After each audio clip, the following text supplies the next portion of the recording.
Hey guys, it's Claire. Today I'm just going to be talking a little bit more about our move from Auckland to New Plymouth, my first work experience in New Zealand, how I found working in New Zealand, and also a few negative things such as the bullying that I experienced when I got to New Zealand. First of all, when we were staying with my uncle in Auckland and I was doing the CAP, it was fantastic. And you know, New Zealand was this new place. Even when we woke at night and there was no noise, no gunshots, if you even heard a cat, you would get a fright because you would wake up thinking, why is it so quiet, you know? It was almost unsettling. It's something that you have to get used to. My mum homeschooled the children at my uncle's place while I was doing the CAP.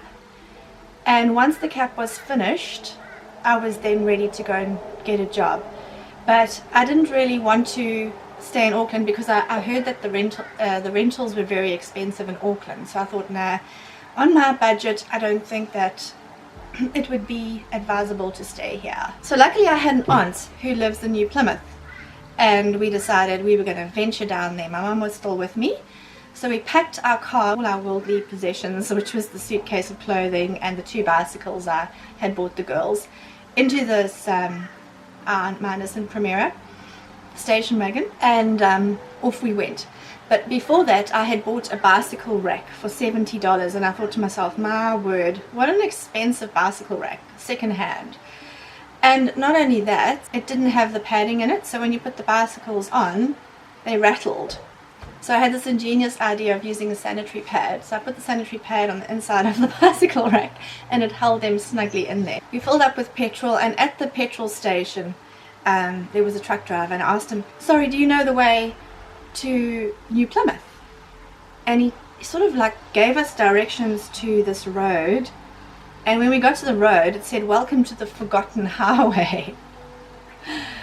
And we thought, well, what is this Forgotten Highway? It would look quite adventurous. And the Forgotten Highway is like a back road to New Plymouth, but very scenic, and there were no other cars. On one side you'll get like a steep cliff, and then the road is very, very narrow and windy, and down another steep cliff. And all along the side is these beautiful tree ferns, and you'll see waterfalls. It's like, you can understand why New Zealanders refer to it as New Zealand as God's own. It's absolutely beautiful. The Forgotten Highway would be sort of on the way to along the top near the Coromandel as well. Coromandel area is stunning as well. The whole of New Zealand is beautiful. So we're driving along, and then you see a sign that says saddle ahead, and so the road starts going up and it's winding, and the saddle is basically the top of the hill, and then you go down, and then it's another saddle ahead and another saddle, and these saddles just kept coming. And then there'll be a sign that says like rockfall ahead, and you're like, what?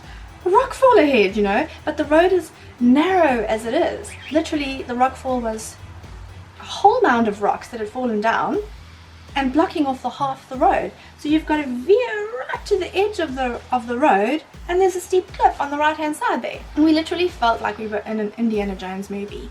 That's how this thing was, this road. The next sign that came ahead was like washout ahead. And these signs are like really rustic, you know. It's like, who puts them there, you know? How long has a sign been there? Washout ahead. And what is a washout? Well, a washout is where the road has literally washed out. Yes. So whereas a rockfall, you have to veer to that side of the road. Now a washout is you have to veer to the left side of the road, because the right side is literally washed down the cliff. So that was kind of scary, and you think, oh, what if there's another washout and it's even worse than this, and we've come all this way, and how are we going to do a 5-point turn, 10-point turn to get on this around the, you know, it was just like stressful driving on this road. And we carried on with these washouts and rockfalls and saddles, and at the end of it we came to this very high sort of like steepish mountain, and there was a tunnel which was shaped like that, like a cathedral door or something, but it was only one lane tunnel. And what happens if there's a car coming this way through the tunnel? I just stopped the car and I said, Mum, what am I going to do? And she said, here, just put your headlights on and go. And we were just like saying silent prayers all the way through. And then we came to a town called Whangamomana, which is like set in a different era altogether. It's got this beautiful old hotel where we had a cup of tea and some scones, and everything seems to just just have stayed at this one, you know, like age. It's very, very just stopped in time. It was just a fantastic, unusual place. A lot of little towns in New Zealand are very nice and quaint like this. The people are very, very friendly, and they say that in Whangamamana, because it's so, you know, gone back in time, you literally need a passport. You can get a passport. It's just a joke to be there, because it's like going back in time to a different country or different time or whatever. So it's quite funny. So we sat and we had a lovely cup of tea there and broke our journey, and then we ended up getting finally to New Plymouth, and we stopped at my aunt's place, and she thought we were going to only be there for about a week. And unfortunately that was not the case. Everything tumbled out of the car and everything, all our clothes, and we couldn't wait to get out flasks of tea and everything. Stretched our legs finally, and she welcomed us in. And she had a friend who worked in a rest home as a receptionist, and I got an interview at this rest home. I was able to apply for a job there. They were desperate for staff. They're desperate for nurses and carers everywhere. Yeah, I got that job offer. So I was able to apply for a work visa, and a work visa takes 5 weeks, so I had to wait and stay with my auntie and uncle for 5 weeks while I waited for the work visa, because you can't start working until you've got the work visa. My mum had to go back to South Africa, and then we found a rental. So anyway, we finally moved into our little house in Buller Street in New Plymouth. The first job I had at this rest home, I was bullied very badly. The nursing manager they didn't like migrants or something. She literally would not let me give out the tablets. She used to make a lot of people cry, though. She was a bully.